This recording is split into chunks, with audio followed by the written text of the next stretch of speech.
States of America and to the republic for which it stands, one nation, under God, indivisible, with liberty and justice for all. Roll call, Trish. Mrs. Brew?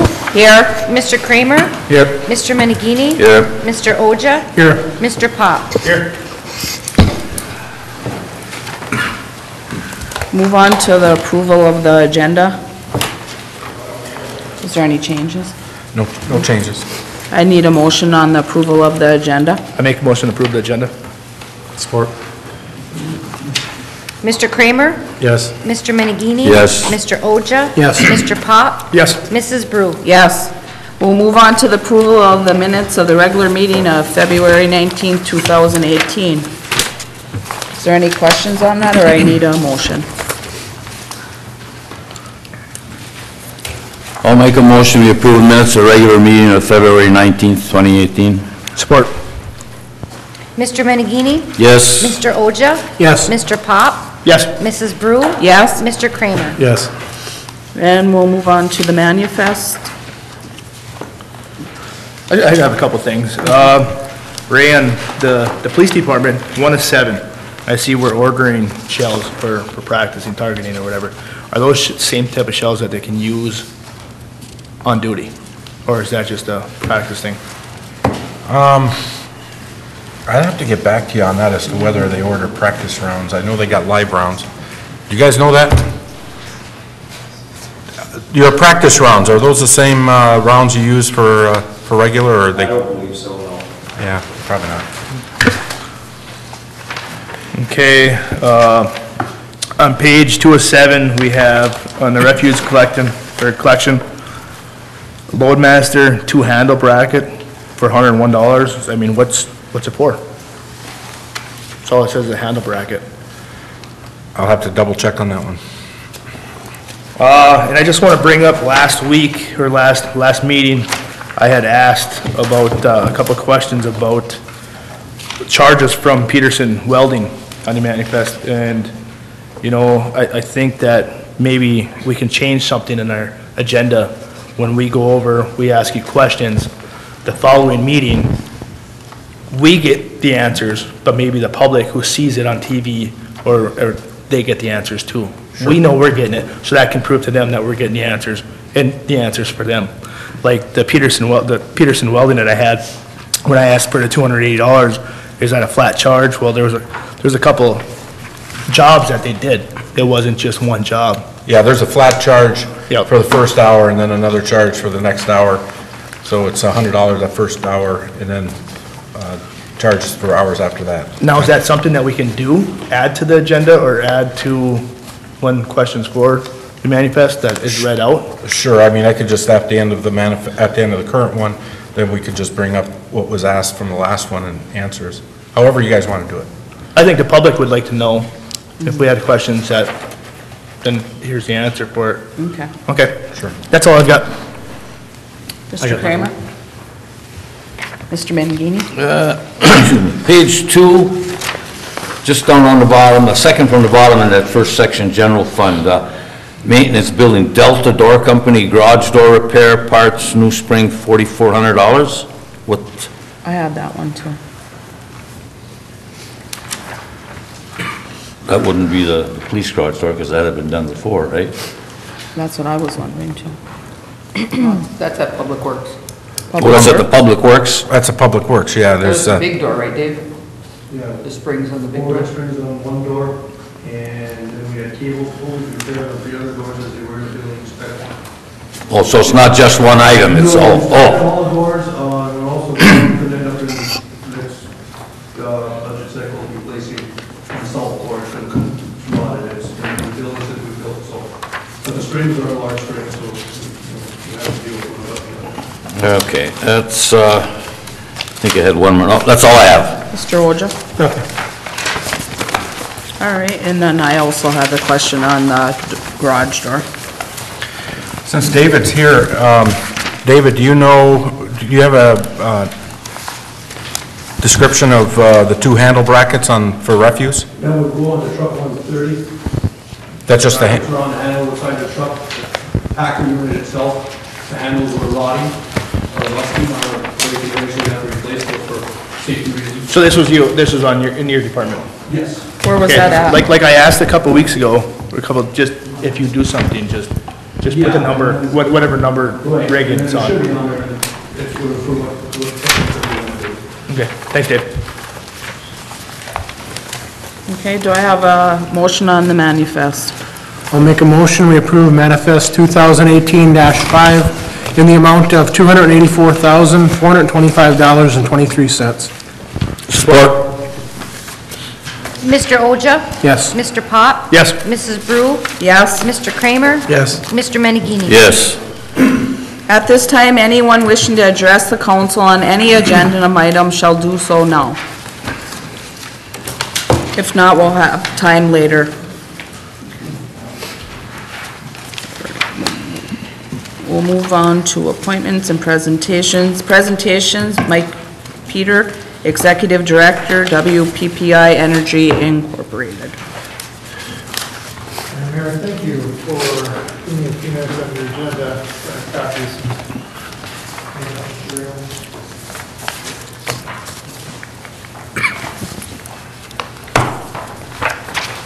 Thank you.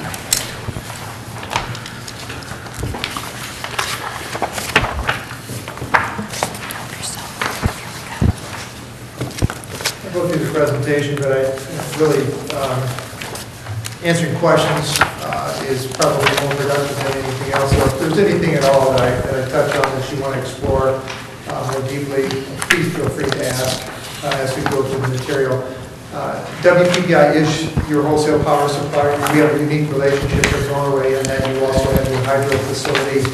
And to the extent that you get energy off of that hydro, we provide everything else that Norway needs to keep the lights on in the city. And we've been doing that since you joined in 2006. WPPI, we have three main services or three main functions. Wholesale power supply being the backbone of what we do. We also provide a number of services to our members, and we're working with Norway on Northstar being one, your AMI technology that you're implementing, and your energy service rep that we work closely with you are just a couple of examples. And then advocacy. We are in a very highly regulated industry, and both at the state and national level, both from a regulatory standpoint and a legislative standpoint. And so we are very active in all three states where we have members. We have 51 member utilities that we provide power to. We have our 7 members in the UP of Michigan. We coordinate very closely with MMEA, Jim Weeks, with the Michigan Municipal Energy Association, and make sure that we're coordinating on state issues. And obviously with Ray's involvement there, really helps make sure that WPPI's voice is amplified that much more in working with MMEA. And then on the national level, just this last week, we took a group to Washington, D.C. We called on all the congressional offices and appreciate the mayor joining us. I can tell you that the most effective lobbyist is our elected officials, mayors, city council members, et cetera, that go with us to call on our congressional delegations, whether from all the 3 states that we have power supply members in. So appreciate taking the time when they do that. It may not, there's a lot going on in DC. Sometimes it doesn't feel like much gets done, but it's those long-term maintenance of those relationships that really pay off when there are issues that come up. Over the last number of years, there's been a tax on municipal entities being able to do tax-exempt financing, not just for utility services, but everything you do, whether it's wastewater treatment plants, streets, et cetera, you issue tax-exempt debt. And that's been challenged multiple times over a number of years. And again, this last budget proposal that was put into place and the tax reform that went into place last December left that intact for the most part, which obviously it was important to us and important to our members such as Norway that we were able to maintain that. So when we do issue debt, we can do it as cheaply as possible to keep our rates as low as possible. So that's really what we focus on. WPPI today, as I said, we have 51 members. We started out with 23 members. Norway became a member in 2006. WPPI is a relatively large organization. We have 106 employees. If if you divide them out, I'd say about a third of those are involved in power supply, whether it's in our planning or generation management, or buying or operating our power system. About a third are in energy services, whether it's in our energy service reps. We have 18 of them that work with our members. We have a number of people that are involved in working with our members on rates and rate cases. If you were to want to make adjustments to your rates, you can use our staff to do those kind of things. And then about a third of our employees are involved with just support. We have legal, finance and accounting, administrative support for the organization. Collectively, WPPI's members provide service to over 200,000 customers. So we're a decent-sized system when you look at us collectively, and we try to operate that way. You know, we see our staff as basically your backroom support. Things that you need that you wouldn't be able to do on your own, either because of the technical nature of it possibly, or maybe being able to do it more cost effectively through WPPI. We see ourselves as an extension of your staff. So in reality, you have access to all 106 of our employees. Our rate base, our asset base is over $800 million, and our annual budget's in excess of $450 million. One of the things that we really pride ourselves on is, just like you sitting here as city council members, you govern the city. We have the same sort of arrangement with our membership. We have a 51-member board of directors. Ray sits on the board, Mary's the alternate, and so the big issues that WPPI deals with are budgets, wholesale power, asset purchases, issuing debt. Those are all reserved to the board of directors. They have to make those kinds of decisions. Do we adjust our budget each year? From that, we have an 11-member elected executive committee, which is made up of board members. So the board members elect 11 of their own to serve on an executive committee that meets every month. We also have a number of advisory groups. Ray sits on our policy advisory group that works with us on legislative and regulatory policy. We meet a couple times a year in Madison, Sun Prairie, and then a couple of times a year we meet by phone. And again, I appreciate Ray's willingness to get involved in that. We look to our members to provide us guidance to make sure we're doing what our members want, just as you're trying to do what you know your citizens want. We really want to stay connected to our members to make sure that we are responsive to our members. I know in some of the information that Ray has provided to you, one of the programs that we have is each year we look at our margins and we return some of that margin back to the members so that they can use it locally. Programs that are more meaningful to your community. And so I believe in the last year you were able to use about $12,000 locally for various projects, whether it's energy efficiency or scholarships, to build that connection between your city and the citizens that you serve in the utility. Overall, WPPI gets direction through the development of a business plan. And we take a look every 3 to 5 years at what are our priorities going to be. And we just finished adopting a 5-year business plan at the end of 2016. A lot of what we focused on going forward is in technology. And I'll talk a little bit about what we did. But to develop that plan, we met with we had 11 different meetings with all of our members attending at least one, if not 2 of those meetings. We took it to the board twice. We took it to the executive committee several times. And ultimately, the board of directors reviewed that business plan and those priorities and voted on it in December of 2016. And then each year thereafter, we build our budget around that business plan. What's the priorities? What are we going to spend money on? And it's all fashion based on that business plan. One of the areas that we identified where we needed to make improvements was in our technology offering, Northstar in particular. We know that customers' expectations continue to evolve. I mean, we all carry around cell phones, we have iPads, we make purchases, we deal with our bank, we buy things on Amazon, we download books. We can review your cell phone bill if you want to do that. There's so many things that we do, and we expect our service providers to have 24/7 access to our service providers. And we knew that the technology that we have right now wasn't necessarily that robust. And so we're making improvements to add to that Northstar platform so that customers have a greater ability to interact with the utilities, whether it's pay their bills online, look at real-time usage so I can see what my usage is today compared to the same day last year or this month compared to last month. I can look at my usage and I can look at the rates that the city provides and say, all right, I know there's 3 different rates for residential customers. If I selected this rate, what would my bill look like? So you can be more active with your customers and what you're able to do today with the technology that we have in place.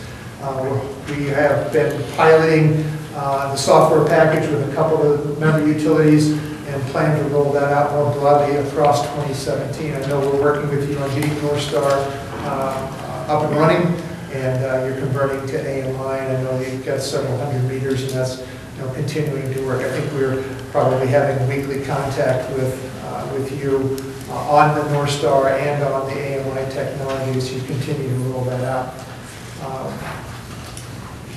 Looking ahead, the other technology improvement that we're looking at is an outage management system. Basically what a state-of-the-art outage management system can do today, let's say that you have an outage on your system, maybe it's just in one part of the city. An outage management system can immediately notify the utility that there's an outage. No customer has to call in, nobody has to do anything, but notice goes to the utility that there's an outage. It can generate a work order. It can send an email or a text message to your line crew that's on call. They can pull up a work order, see where the outage is located. They can go respond to that, restore service.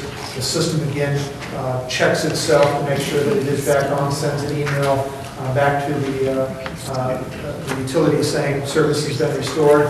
You can send an email or a text message to customers saying we know your power's out.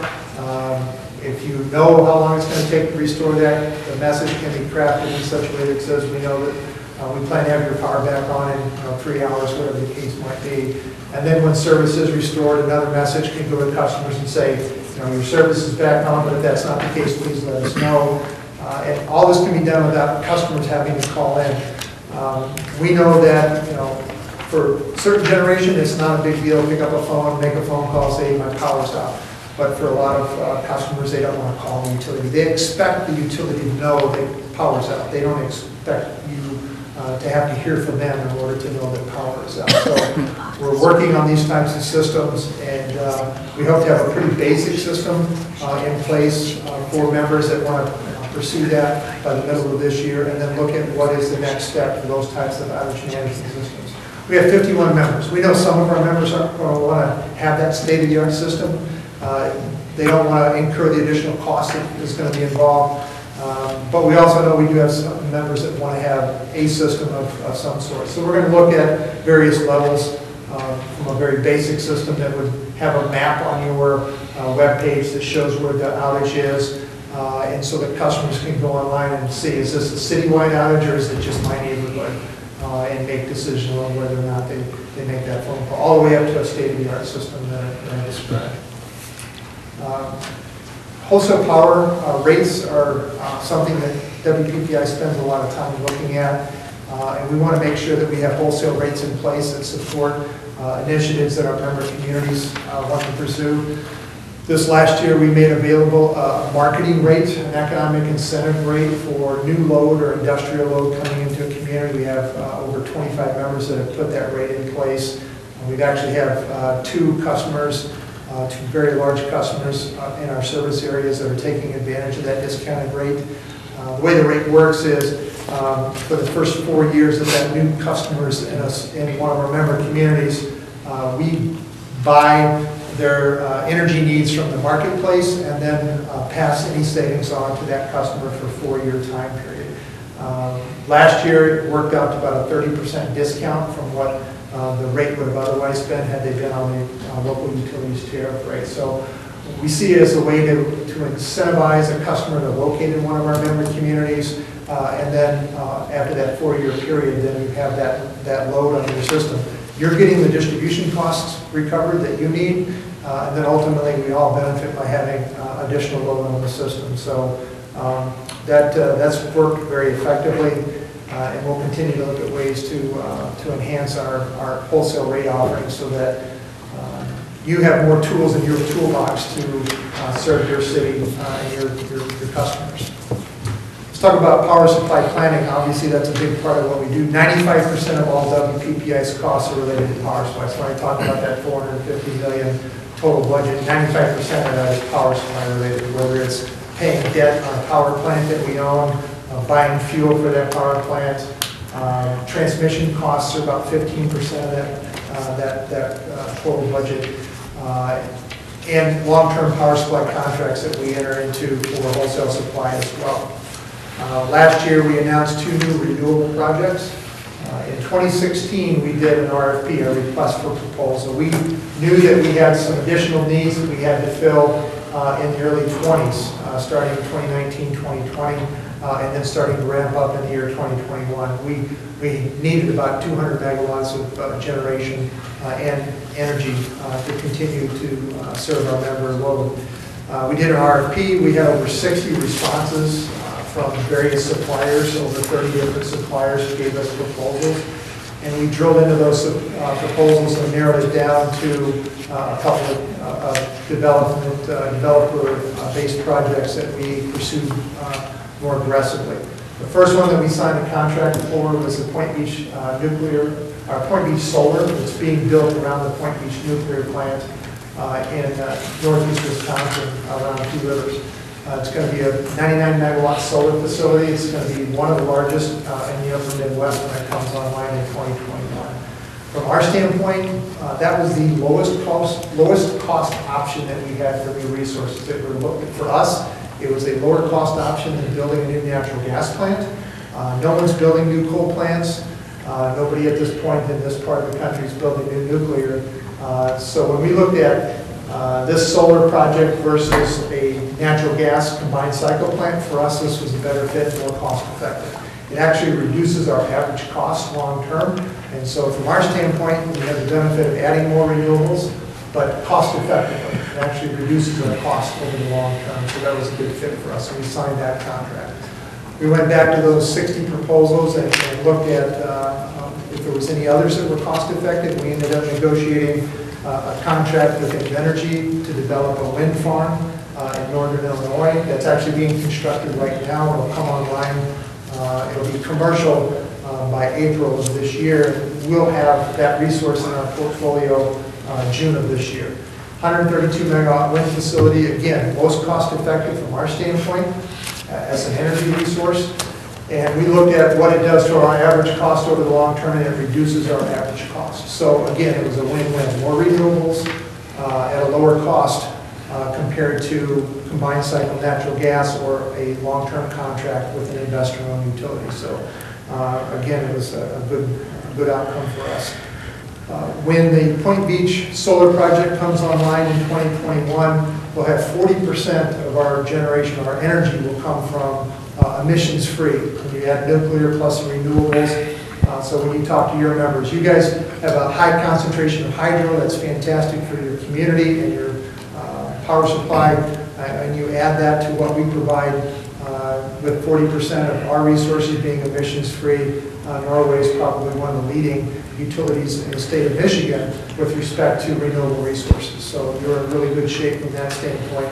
And to do it cost effectively is a win-win for all of us.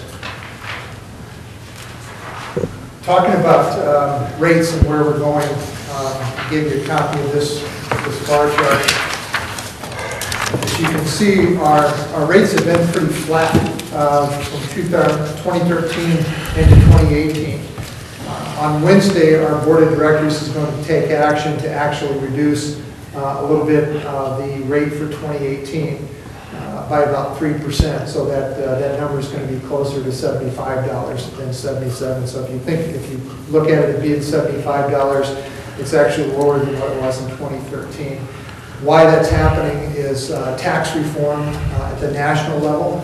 We're tax exempt, but a big piece of our costs involve transmission bills from ATC in particular, as well as some other transmission providers. Those are taxable entities.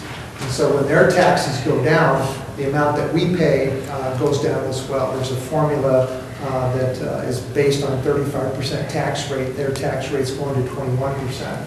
And so that's going to reduce our cost by about $4 million. We also get a return on our investment in ATC, and that's going to go up by about $1 million because of the way they collect for taxes. So we're going to see a positive benefit in our transmission costs. We also buy power wholesale from a couple of investor-owned utilities. Again, they pay their tax rate is at 35%. That's going down to 21%. So we anticipate a significant savings there. So we're going to our board on Wednesday with a proposal to make sure we flow all of those savings back to our members so that you would in turn flow them back to your customers. Effectively, it's about a 3% reduction for WPPI on the wholesale side that'll be flowing back to you on your monthly power bill. And the board's going to take action on Wednesday to make that happen.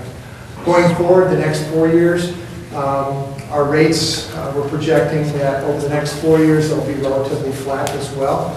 And so if we take a look at going back to 2013, all the way out to 2021, 22, our rates have been relatively flat in the entire period, and we're projecting that to continue into the next 4 years. So I feel like we're in a pretty good position from a cost standpoint, and it's going to continue to be a priority for WPPI to manage those costs going forward. Be happy to answer any questions you have about WPPI, where we're at with power supply, our costs, what we focus on from the services standpoint. Just be happy to answer anything that you might have. Mike, you answered two of my questions in your presentation, but I have one other one here. All these solar panels and the windmills, is that somehow, some way government subsidized? Absolutely. Because I was always told we can't afford it unless the government subsidizes.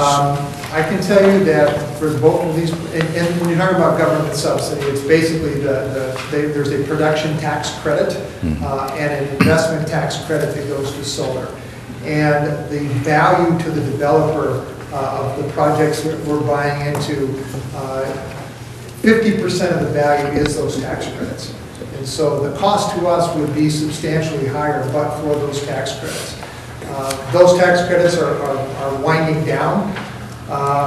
Matter of fact, the solar has to be online by 2021 to get 100% of the benefit of the tax credits, and that's dropping off over the next several years after 2021. For the wind contracts, they have to be, I believe that they have to be online by 2020 in order to take full advantage of the tax credits, and then they are being phased out. The projects that we have signed, once they're online, those tax credits exist for the life of those facilities, so we built that cost savings into those contracts. I can tell you that based on industry studies, the cost of solar has dropped almost 80% over the last 10 years. It's really dropped significantly on a standalone basis. It's predicted that by 2030, it'll be roughly the same as it is today with the tax credits. So by 2030, it'll continue to decline, so that will be a cost-competitive resource without the tax support. But we are taking advantage of that, and that's one of the reasons we look at renewables. We knew that those tax credits were winding down, and if we were ever going to look at adding additional renewables, at least in the next 10 years, this was the best time to do it. Ballpark figure, it's going to cost me $100 million to put up 10 windmills. Percentage-wise, what kind of a break would that be with the tax credits? What are we talking there? As I said, it's about 50% of the value. About 50% of the value, okay. So the actual cost of what we pay for those contracts, it's basically proprietary information that we negotiated. It's available to the board members. They saw that information, but we haven't shared that as a contract rate. But I can tell you, let's say that the solar is $50 a megawatt hour, it would be $100 a megawatt hour, but for the subsidies on the tax side. So that's all I have. Yeah, no, it's a substantial benefit that we felt, since it's there, we should take advantage of it to pass it on to our members. On the technology side, where are we at with the technology, where we can we go in yet and see where we're using our power and stuff? We have, I think, you have a couple hundred of your commercial and industrial customers that you can see their energy usage through the Energy IP software that we have. Okay. As you continue to put your AMI meters get them all in. When you have all of them in place, And then you have the My Meter portal, that's the interface that customers can go on. Then absolutely, those customers can go online, see their usage, again, pay their bills, have more interaction with the utility online versus what you would have. Your customer service reps can see that data too, so that if somebody calls in and has a high bill complaint, you can go online, pull up their account, you can see their usage. So you'll be able to have, whether it's the ESR that does that, perhaps Mary, that might, whoever has those kinds of questions from customers, they'll have access to that information. And it is extremely, we found just over the experience that we've had with members that have had this in place for a few years, it's once customers and you can see the data, you can ask questions like, customers' bills, $50 higher this month than it was last month. You can look at the usage and say, well, I see that you had a lot of usage on this particular weekend. And all of a sudden the customer recalls, oh yeah, this was going on, we put in a new pool, we did something that caused the usage to go up.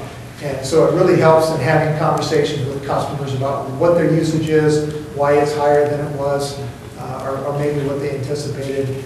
And so, yes, when the AMI meters are in place and you have the My Meter portal, you'll be able to see all that information. So all of them got to be in place though to get the full benefit out of all that? Yes. Okay. Yeah. And you're working that direction. So. Any other questions? No other questions? No. All right. Thanks, Thank Mike. you, Mike. Thank you, Mike. Again, Mayor, appreciate you Thank you. going to DC with us. It is meaningful when we have our elected officials go out there and sit down with our congressional delegations. I appreciate you doing that. And again, I appreciate the time on your agenda. If you ever have any questions at all, you can get a hold of me directly. Ray's got my phone number. You can call me anytime. Be happy to provide answers. Anything that you need, anything that we can do to help you be the utility you want to be, that's really our role. So just appreciate your time. All right, thank you. Thank you.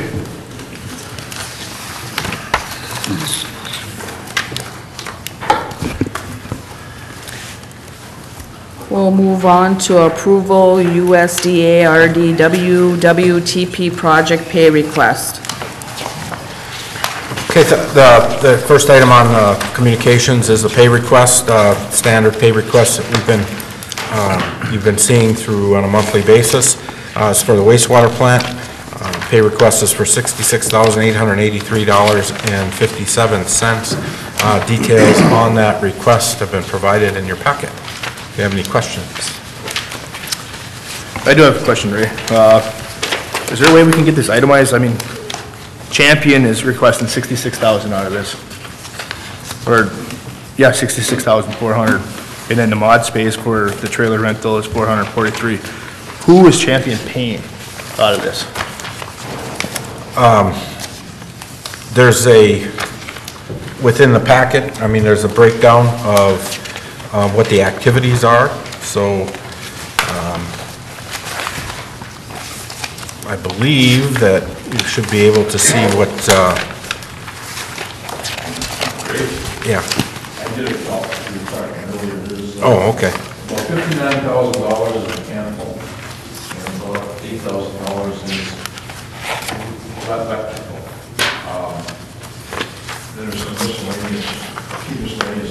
You gotta remember, if you add up the stuff, there's 5% retainage as well. So even though the dollar is going to be like $69,000, you're holding back 5%. $66,000. The majority of that, because 5% is held on themselves too, on the total cost. So mechanical would be August winners. August winners. August winners, yeah. Yeah, the majority of that stuff is mechanical, and then, portion is electrical. Is there a way that when we get this request that we could have some kind of information on that? Sorry, what? When we get these, can we have some information on who we're paying? Ray, did you, I don't know. What I provided you the backup or provided them the backup that you Oh, I gave me. didn't see it. Ray says that he's given you this, the contractor has a schedule of values. There is, you've got 86 line items on here. Okay. Okay, and Matter of fact, they're kind of broken down by categories too. So if you were to find this and look on line item 34 in bold letters, it says mechanical. And then Yep. there's a bunch of stuff under mechanical, and then there's door buildings, or, there's a breakdown. So if you look at that, you'll see a bunch of numbers there under that mechanical samplers, and some labor regulated and mechanical stuff, so maybe sure is that.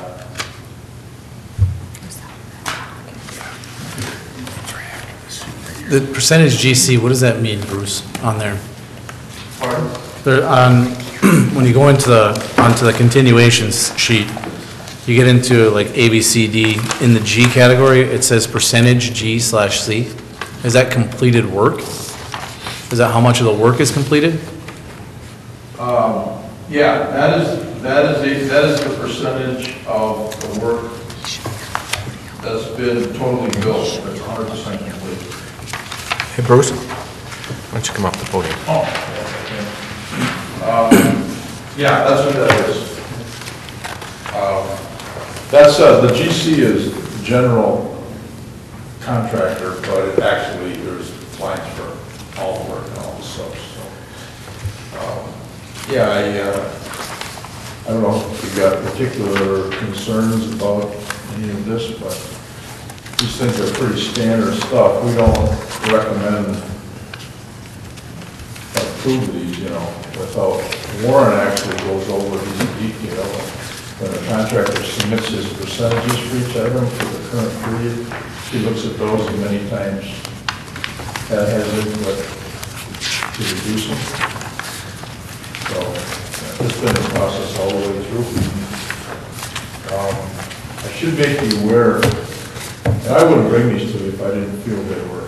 Well, like you got down here, mechanical, could I just know, you just got mechanical, who's in charge of the mechanical?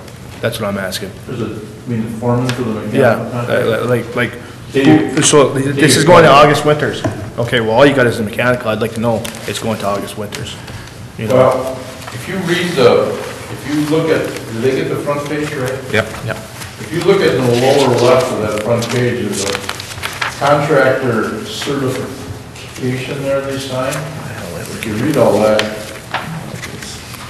says that they're using this money to pay their subs somewhere in there. And, unless a sub comes to us and says they're not getting paid, we don't have any way to know whether they're really paying them or not. One of the things, and I'm not going to pretend to replace Grant as your city attorney, but I will tell you that there are contractual time limits in the contract for processing pay requests. So I wouldn't just arbitrarily not approve one unless you have a really, really valid reason for doing that. Because, my position is always to be fair to all the parties, and I've always preached, so we all need to do that, we all need to partner. So I wouldn't bring one of these to you. Warren signed this one because I was fine, but we wouldn't bring these to you if you didn't feel that they should be approved. So, but if you have questions, I'm always here. I'm always here when it's come up. So. Okay.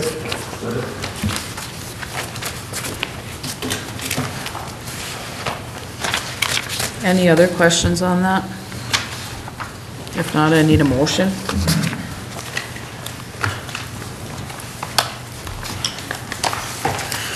I'll make a motion, we approve wastewater treatment plant project pay request in the amount of $66,883.57. Support. Mr. Pop? No.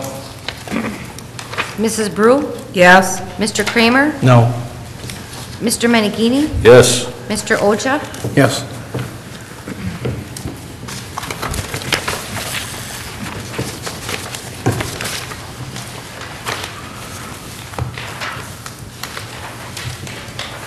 We'll move on to the approval USDA RDWWTP project change order.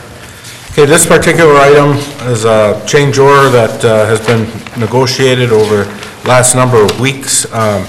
Again, Bruce put together the package for you. The change order is for $90,274.38, and the breakdown is within your packet. The majority of this change order is TCR, working with concrete. Ray, I see on the change order here, we're removing the loader. Wasn't their loader red tagged a while ago? Their loader, they're small, yes, it was red tagged, and we've been working with the DPW to provide those services down at the plant. Don't they need a loader? They'll need something at some point, yes. But, at this point, we got to get through the project. We kind of said that early on. We need to get through the project to see where we're at. There's no, we can work maybe outside of this project to try and see what we can do with the equipment.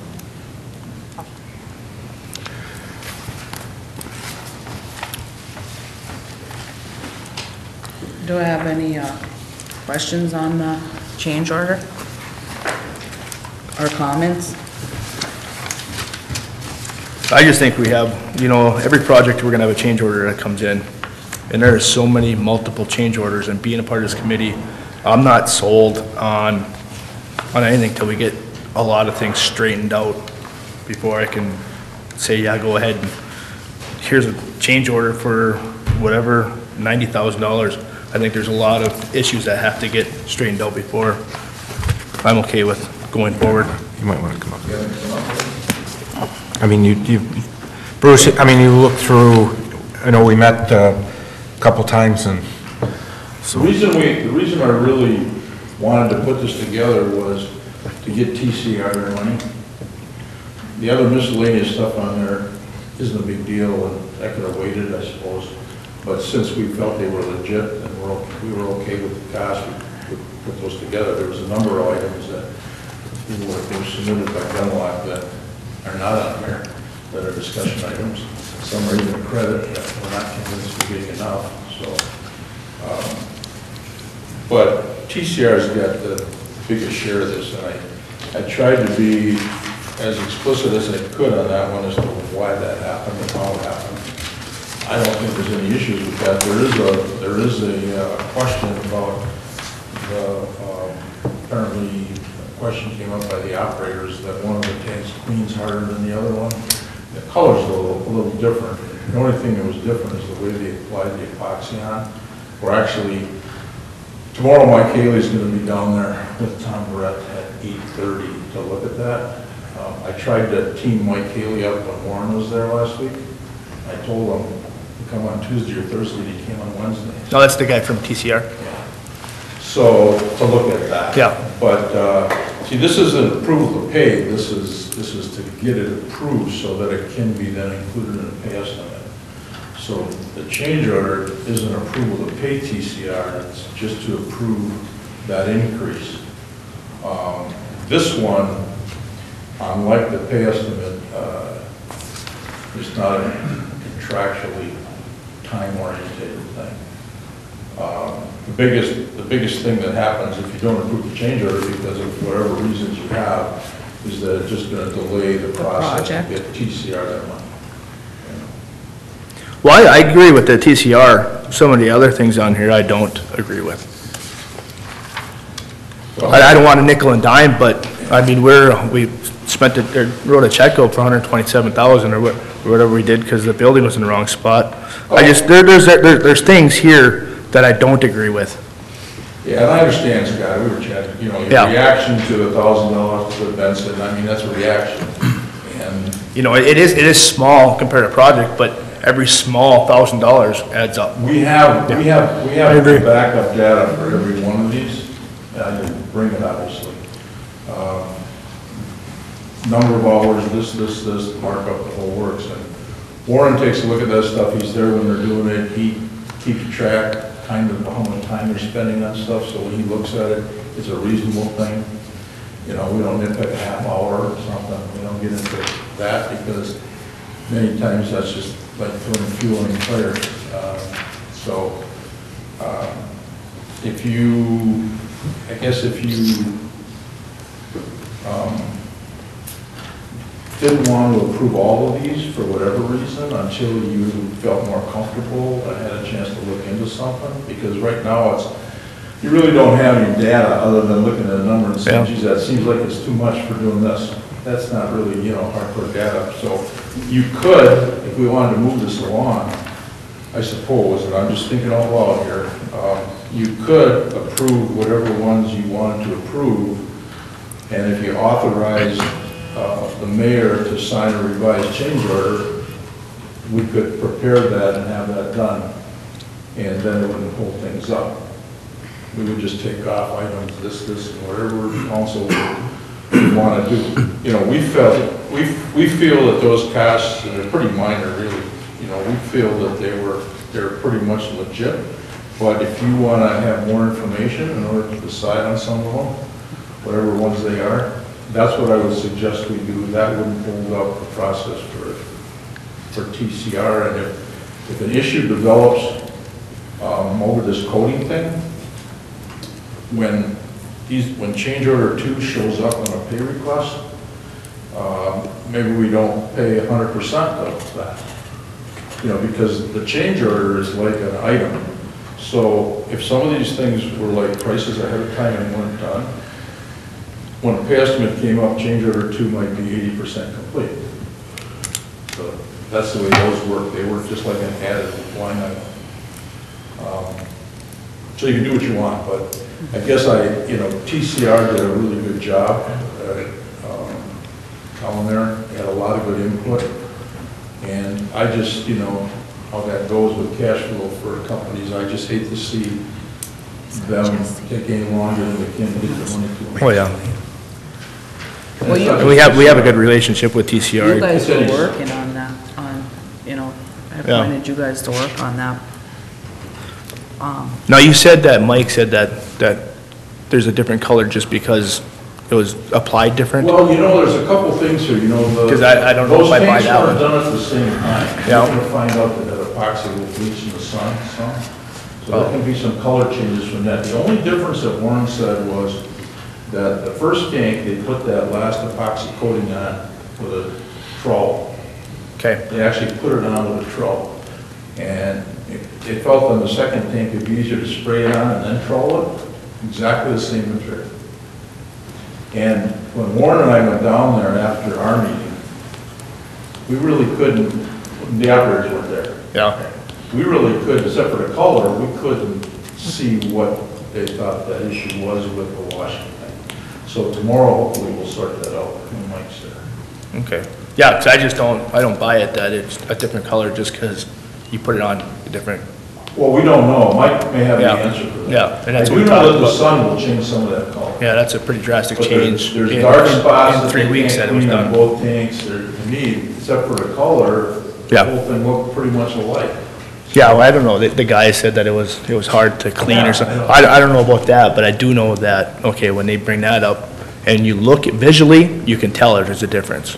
If you feel it, there's a difference in color. Yeah. And if there's a difference in color, is it the same batch that they used? There's different things. And we discussed that in that meeting too. I think aesthetically, I don't think it's an issue aesthetically. I think it's an issue if somehow cleaning things. Yeah. But hopefully, Mike will have an answer to more morning. Speaking of the tanks then, with this, whatever this fabric was you put on them, is there some type of warranty on that? Or are they going to be good for 40 years, or who knows?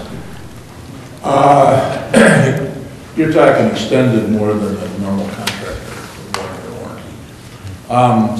I don't know if there's a written one. I think there are. With the How long should they last? Let's put it that way.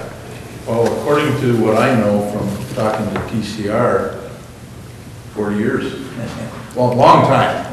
I'm saying 40. They're not like 5. I mean, long time. Should be in good shape in those tanks now. I don't think they had anything done to them since they've been built. I don't know if there's been any rehab or all down there. I don't know if anybody else knows that. That concrete went in there in the 60s. So, and the stuff that was part of the change was TCR had some innovative thoughts on material to use. And of course, like I explained in there, we didn't see the tanks till later. It was very difficult to take tanks down and power wash them and go operate the plant. But they had some good ideas about a different material and stuff that would, in fact, last a long time. So I consider those guys really the experts in that stuff. They're pretty good at it. So I think we ended up with a really good rehab job on that. So none of this and this change order, this wasn't done already? Yeah. Yes. I think all of it's been done. Well, then why are we just getting a change order now? I didn't get the actual submittals from Dunlop until not very long ago. So it was a paper. Because that really should come to council before anything is Before anything's changed. approved, yeah. Before you start doing the work. We need the change orders ahead of time. Well, you wouldn't really want to process a change order. What you would do is take a look at an item and approve it, and then it would come in a formal change order later. We really wouldn't draft it up one at a time. Well, whatever, should be brought to council ahead of time. That's a process decision. Well, no, it should be. That's not a process. You're asking us to do a change order, you're saying the work was already done. Yeah, but it's the city's process to how they do that. Ray was involved in most of these, I think. Some of them were so simple, like putting a louvre in the door. Bob wanted a louvre in the door. So are we gonna come to council? No, I'm not saying that, but you're talking $90-some thousand. That's more than a Well, aluminum the door. TCR stuff was pretty much, I mean, they were there. We had to do that. Okay, we can bring the stuff to you, and what are you gonna say when I come here and tell you TCR says we should do this? Well, then we agree to it, but it still has to be brought to us before you do the work on something that's substantial. There was, on this particular item, there was an understanding before we ever started the job that we can't tell how much work's got to be done in the tank, because we aren't going to take the tank out, clean it, and then do the inspection. We just couldn't do that. So there was a process set up on the beginning of the job that we were going to treat this like we do on road work, where there's going to be a unit cost, and that once we do take them down, there's going to be an inspection, and we're going to work on that unit cost. There was an estimate done on the job. I think it was for $200,000. I mean, so when was this done, though? If all was done, we didn't have the data to know what the cost was going to be for sure, but it was ongoing last summer. But you knew that there was a change, and it could have came. We knew it was going to be more. But the thing you got to realize is that whether it's a street job or whether it's this job, okay, when the contractor's working, and we say, oh, we're going to have an increase over here on Mine Street, or wherever, or down there. Time out, you guys got to stop working, we got to wait 2 weeks, or part of 2 weeks for a meeting to say it's okay. And some of this stuff, well, yeah, on a $90,000 thing, could you call it an emergency meeting or call something else up? Well, listen, Scott, okay, this project was set up contractually as a unit price job, just like the street was, okay? And you guys could have been aware of it, I don't know if you were at the time, but it was based on how much of this, and this they were gonna do, okay? It turned out that when we had a meeting in June, TCR said, okay, we've looked at one of them, we think we ought to do this a little different, this a little different, there's more of this, there's less of that. So they didn't really have an idea until they got done and Warren measured how many feet of crack and how much cubic inches they placed. We couldn't come to it with a price. And it was set up to be done to pay them on the actual units they did. So there's no way to come and say, will you approve $40,000 or some number, until we had the numbers. And by the time we had the numbers, the job was done. But you could have come to us and said, we're going to have an increase because of this. Will you approve us going forward with this increase? We had some of those discussions at the progress meetings.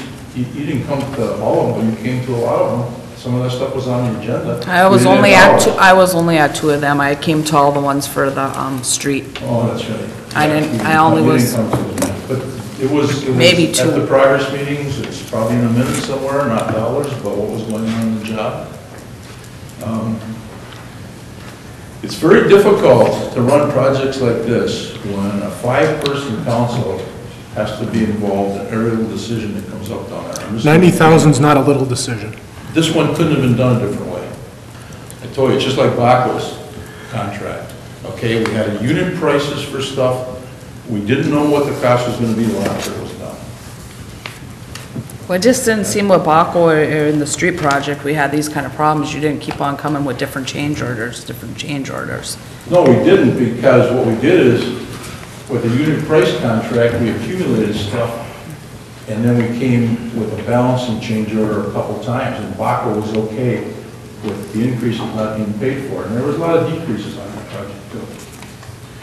So, I mean, if you don't want to approve this, that's fine. If you want to look at stuff, if you want to get more information, that's fine. I guess you can not approve it.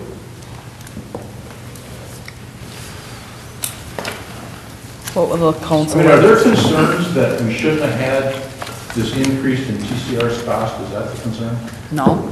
I think the concern is, I mean, I can only speak for myself, but I think that, no, it has nothing to do with whoever it is. If there's a $90,000 change order, I think the council needs to be aware of that before it's being done. And then you're coming after fact, asking us to accept a change order that the work was already done. And that's not a little change order, I mean, that's a lot of It was money. near impossible to give you TCR's numbers till after it was done because we didn't know what they were gonna be. Maybe you don't understand that process, but it was nearly impossible to do that.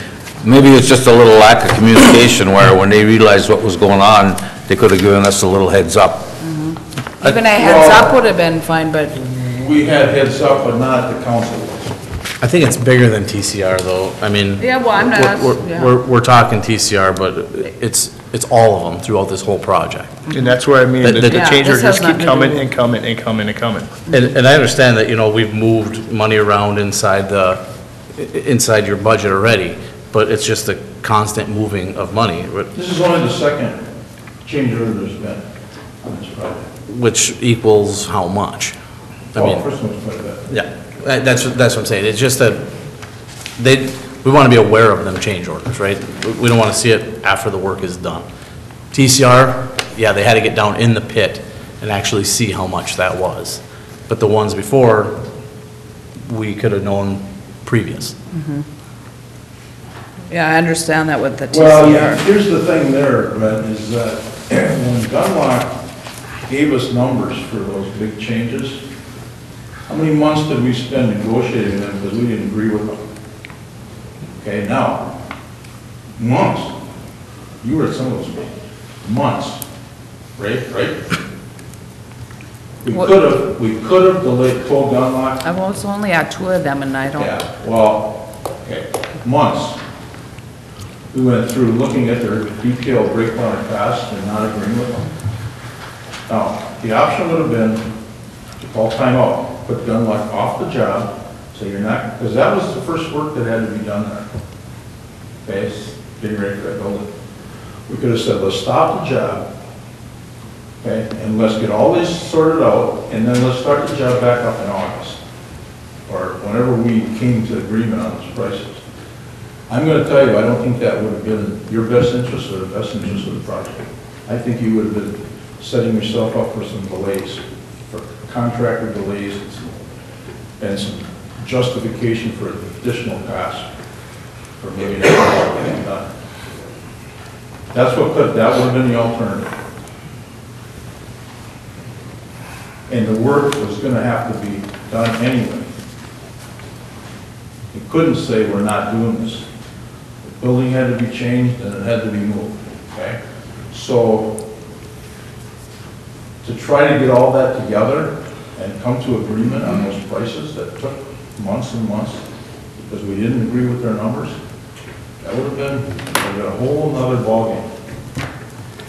What would their project do? If I had to do over again, I would. That's what I do.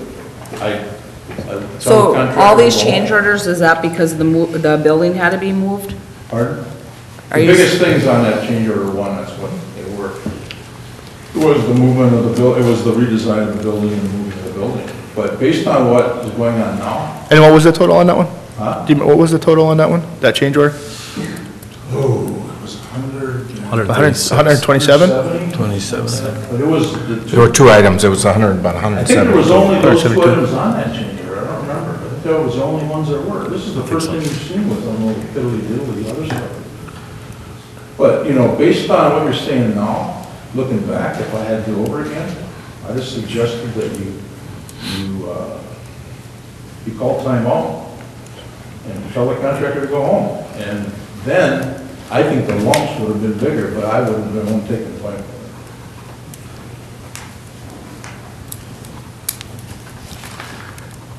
it. So most of this came from the change order of the building, Not this one.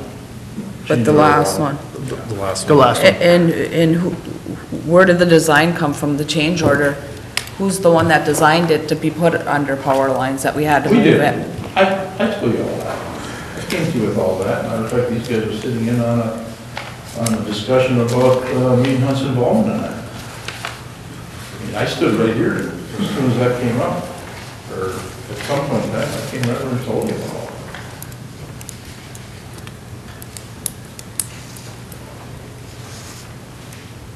Any more questions for Bruce? No. No, I'm good. You guys? No?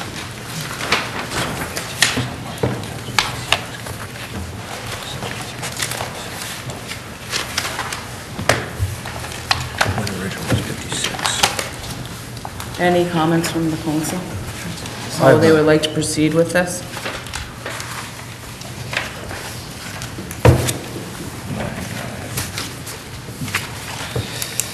I'm not going for it.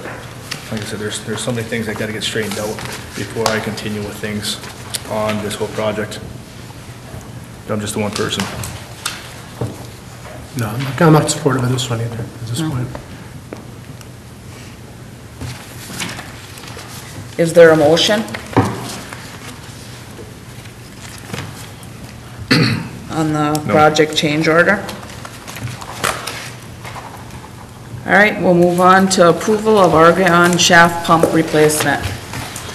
Well, this particular item was brought up previous meetings, where our 70-horse pump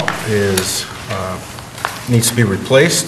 I brought to council option and talked about having Eric Kleiman and Kleiman Pump manage the replacement of the pumps, and Eric's here tonight. I gave you a proposal for, he went out and priced multiple pump options, and so we have an option here for replacement of the 70 horsepower pump for $33,000. Eric, I guess you want to come up, they can ask questions, or? And this is one where we talked about if he looked at it, he did an evaluation of whether it could get refurbished, repaired. I think that was a very long lead item. It's met its useful life, I believe, has been the evaluation, and the replacement, the full replacement is 4 to 6 weeks as opposed to rebuild, which is months and months. Is that correct? Yeah, so the pump was installed back in 1992.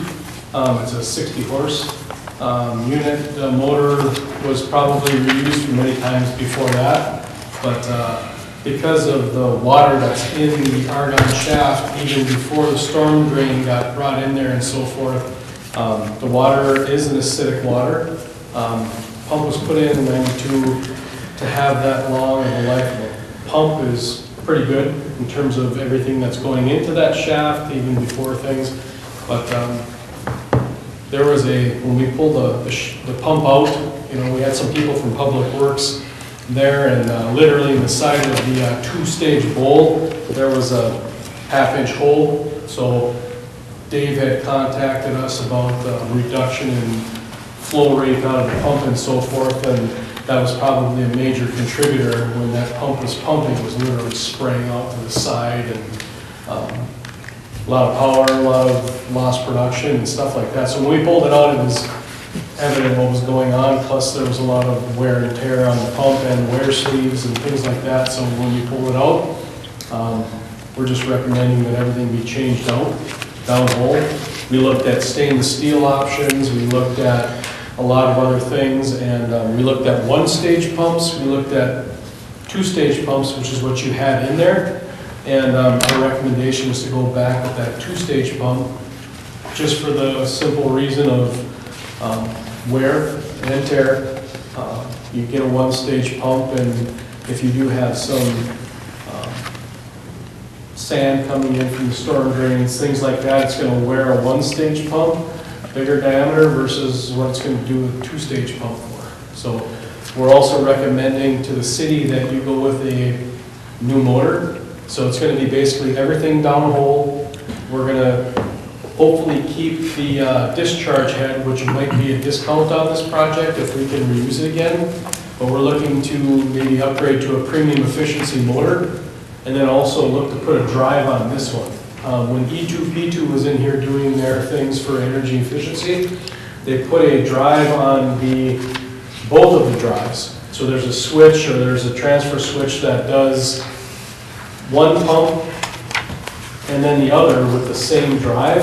So it's a 60 horse load on the 20 when it's running, and it's also a 60 horse load on the 60 when it's running, except for the amp load is the same for the 60, but it's less on the 20. So if something ever happens where you're running on a 60 amp or 60 horsepower load on a 20 horsepower drive, if that pump were to lock up and amps were to spike, or if something else happened, it would take that motor out over time. So that situation up there needs two drives.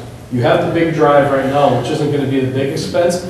It's going to be to add another variable frequency drive on the 20 horsepower unit, which what we'll do. And then according to what Ray was saying, we've got cable, fiber, whatever it is up there, so you'd be able to see all of that stuff tied in. We're going to supply the drive, you guys would install it with your electrical guys inside that, and I would come in and program it, and then the SCADA guys would take over and get it to your communication system, so Dave or whoever can look and see what's going on. Just so you know, that 60 horsepower unit is pretty critical to you guys. You are running on the backup one right now, which is a 20 horsepower unit, which is producing, how many gallons a minute, Dave, did you guess? I would say around 800. 800. So your 60 horsepower unit right now that dewaters that shaft is a 2,500 gallon a minute unit. And when you're not using the full 2,500, you can take that drive, and rather throttling it with a valve, you can actually throttle that VFD down to give you that same. So a 60 horsepower unit, if you wanted to, you could run it at a 40 horsepower rate and get that efficiency back, which would save you guys money on that, which you would recoup the cost on the drive for, and also start recouping the cost on this replacement. So that would help over time. In a situation like this, we've seen people recoup over 30% of the cost on this thing, just for efficiency-wise, over the cost of almost 1 or 2 years. How long do you think the new one will last? The next one probably will last about the same. That's the reason I looked up stainless steel options too, and those were 5 times the price. You guys have had this one in since 1982. Pretty good run on things. With a situation like this, you're lucky if they last 10 to 15 years. Is there a warranty on these? Because of the dewatering application, there really isn't. If you guys are pumping fresh water, it'd be a different story, but because you have storm sewer stuff going in there and sand, we could try to get them to hook on a 1-year warranty, but I don't know if they would. I mean, all of these type of things are freshwater applications. Other than that, you're looking at increasing impeller diameter size, open impellers, things like that. So it's really hard with dewatering applications. If this was something in the well field, 1 year. Okay, our labor's 1 year, but because there's storm drains going in there and stuff like that, we just can't. I mean, we don't know what's going in there. Yep. And stuff from line, you know, I mean, there's stuff, that water is either really basic in terms of pH or acidic, and you wouldn't find anybody, unless you put stainless steel in, that would give you a warranty on that. I think we should move on this as early as we can before we get too much more into That's the other thing, because you guys are behind the 8 ball now, you're running on the 20, and I don't think our lead time is too terrible bad. I think I said 2 to 3 weeks. I think we could probably get it sooner than that, I'm hoping, but you guys are behind the 8 ball now. Road restriction wise, things have come on 3 to 4 weeks early. If we start getting a big melt, these guys are gonna be sweating, and I'm gonna have to bring them a lot of donuts.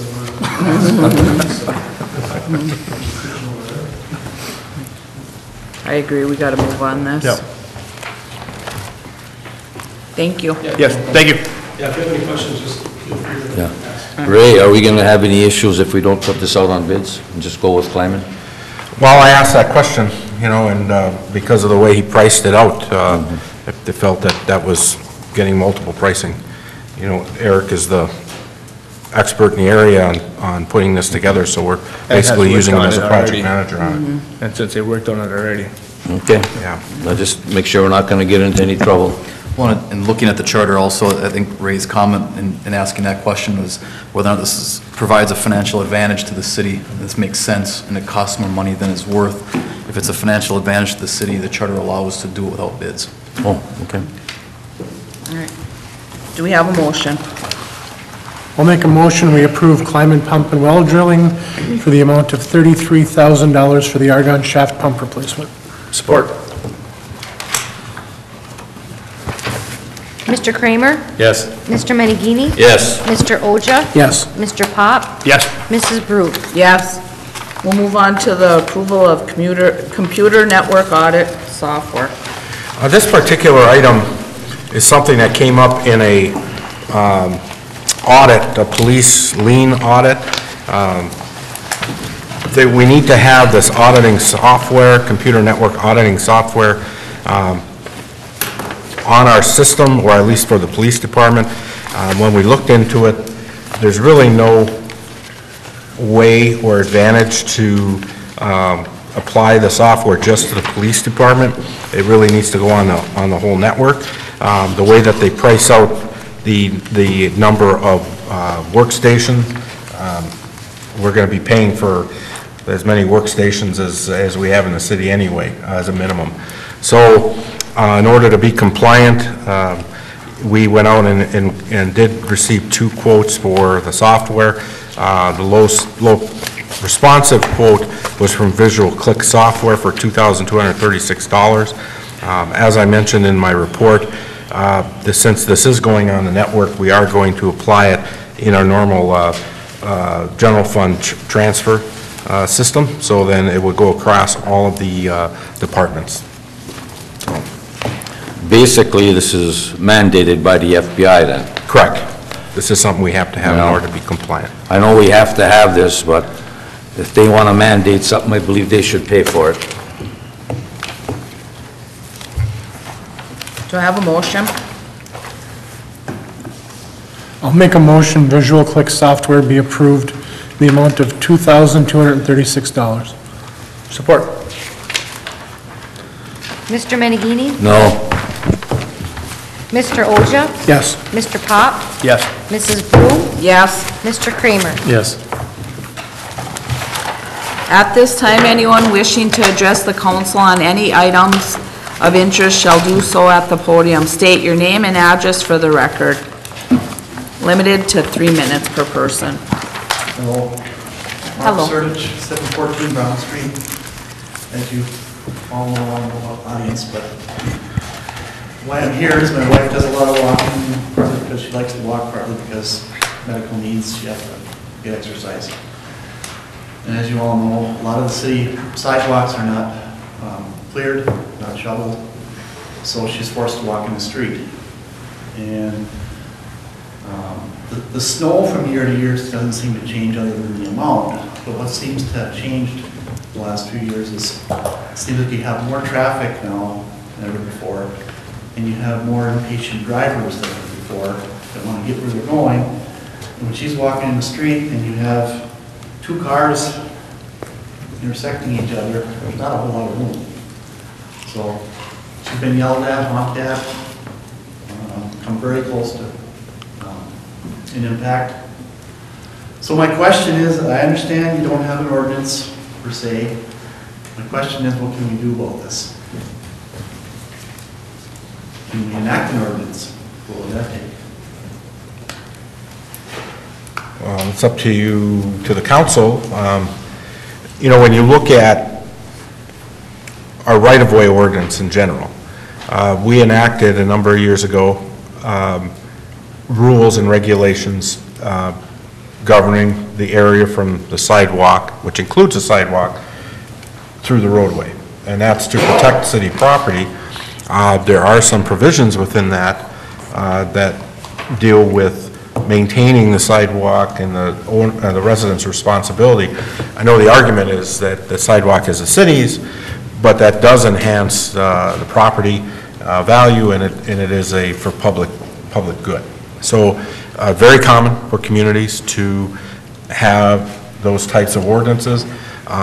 Less common in the UP to have a clearing portion in that ordinance, but we do have snow removal within it, which talks about, you know, if I plow my driveway, or I can't just blow the snow into a vision triangle, mostly deals with vision triangles and whatnot. So multiple options, you know, would be to, or main option would be to enact within that right-of-way ordinance a snow clearing provision, which would require, and again, the typical ones that I've seen, sometime between usually 48 hours, up to 48 hours, Yep. to get your sidewalk clear, you know, along the boulevard. You know, that would be some of the common language.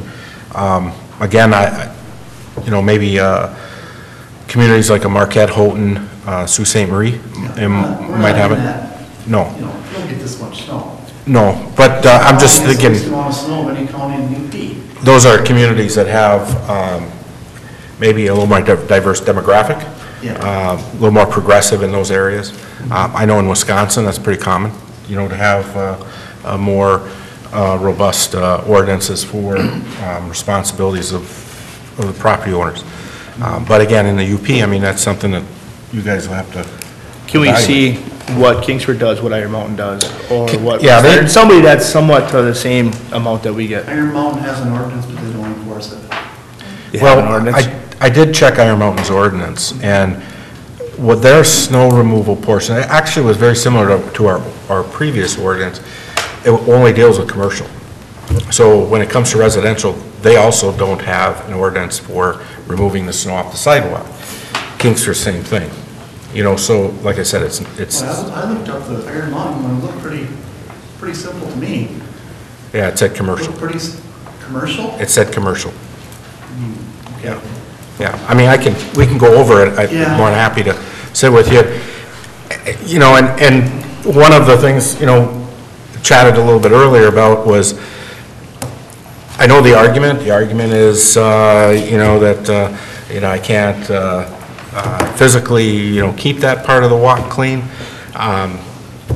But in the summer, you have somebody cutting grass. But you cut the grass once every month, not every single snowfall. I understand that.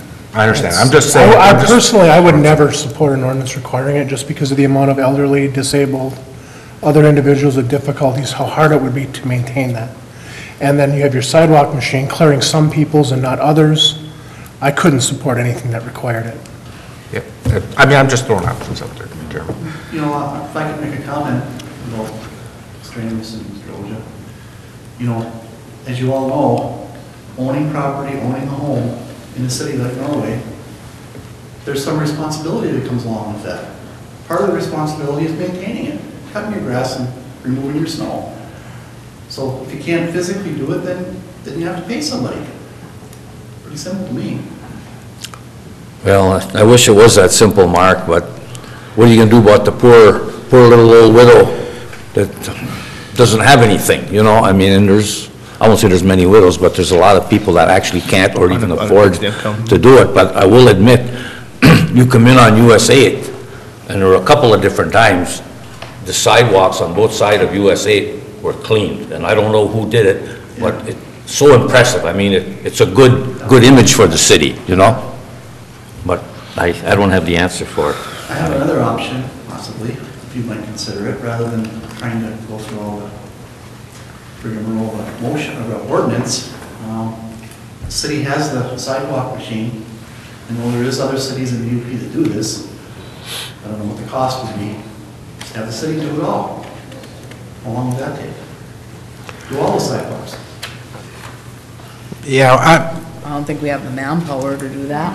Marquette has a system where they designate major and minor sidewalks. They're not 100%. They don't do the 100% of the community, but they do a good chunk of it. And they have a map that identifies it. The major sidewalks get done in the first 24 hours, the minors get done by the first 48. What do we use on our machine? Where does our machine actually go? Goes US Safe routes to schools? That's And what along it's US safe routes to 2? school. And then Does along it do Main Street. US 8? It doesn't do US 8? It does not do USA, it does Main Street. Right, and I just have to look at, from a timing standpoint, we know the footage of sidewalk, I'd have to evaluate or estimate how long it would take to get through 100%. I mean, you could sit down and Or maybe craft you out a just- map. Or maybe you just do a couple blocks off of the main street, I don't know. Maybe it's, we have safe routes to schools, maybe it's just safe routes around the community, and maybe it's not 100% because. That busy street, that's where I'm always getting stopped, is that 7th Avenue, right here next to the city hall. That goes down to the feed mill? That's where I'm always getting yelled at to get off the road. And number one, you have rentals on both sides, that in 12 years, they don't shovel their sidewalks. They're not disabled, they're not just elderly, they're rentals. So why do they get to not shovel their sidewalks in 12 years? Was that on 9th Avenue? This one here, this house here, and this house here. I know this house right behind it. It's a sad shame that in the city of Norway, you can't walk down into the city hall. Because these houses are all blocked. So this main street should be considered like a main street because it's so busy, especially during the evenings to try to walk. And it's getting dark and you've got your dog and 2 cars are trying to go by. And you can't, I've been stopped and told, lady, get out of the road. And I'm like, where am I supposed to go if there's no sidewalk? And if there's sidewalk, then I can take it. So that's a main, I consider that a main thoroughway. Well, when you look at 9th Avenue, that's a main, we'll call a major street. That's what it is, sorry. Yeah, it's a major, I mean, we could take a look at our Act 51 map. You know, we have major and local streets. You know, maybe we address major streets, because that's, 2nd Avenue would be the same thing. One of the problems we have is that in the winter, especially 2nd Avenue, there's a lot of cars parked across the sidewalks. You know, it's not just the boulevard, they're not just on the boulevard, so it's hard, we can't get our sidewalk machine through. Why are they parked across the sidewalk? Well, on 2nd Avenue, they don't have an alley, so they park, typically, in the winter, they gotta get onto the boulevard. The boulevard may not be wide enough, or they're going over farther, and they're onto the sidewalk. I mean. And they can't park in the street, so they have to park somewhere. Yeah, and a number of local areas, but those are localized situations where we'd have to just evaluate it and see if. Maybe could we just contact these people that are allegedly major offenders and write them a little letter? But we have nothing to enforce it on, I mean, as far as. Yeah. Could you just? Try them to be nicer. Could you just ask them? Yeah. You don't have to threaten them, just, you know, basically outline the situation and. And in a certain house, you might never even use your sidewalk. You got your sidewalk going from your house to your garage, and you never use the sidewalk in front, or if you're on the corner on the side, and maybe they don't realize it. So I was just saying, maybe just talk to The them. mailman, they require. The carriage walks. The carriage walks that go to the sidewalk to the front door or whatever, Yeah, to the thing. to the So front that's door. what it is? Mhm.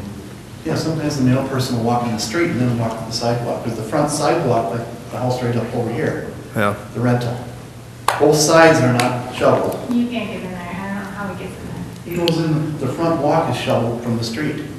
That's the only thing that's shoveled there. That's how he's able to walk in that particular. You can't walk down that street at all.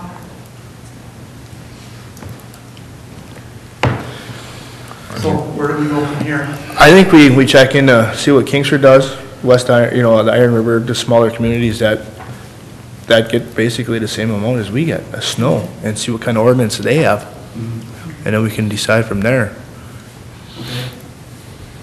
That's just my opinion. But I would like to see this one, if this one's not out cleaned off, being a major road, whatever, the main road or whatever it's considered, that one maybe be cleaned with the sidewalk machine. Are you saying the one over here by the feed mill coming down? Yes, that one, and this side, the opposite side of the city hall, I'm turned around here, this is Main Street, right?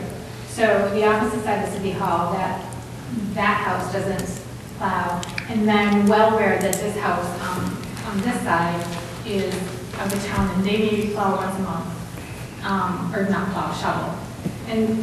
So I understand that, but with all the rain that we had and the snow, we didn't want to go down that sidewalk. And then this over here is another one that's a rental that doesn't shovel either. And I don't know what the story is on the other side, but if you're going to Main Street, you're not going to go on that side anyways, so. On the side streets, I don't know if you can really enforce it, but I think on the main ones that we would be able to enforce it. That's what Ray was saying, major side streets and minor side streets, correct?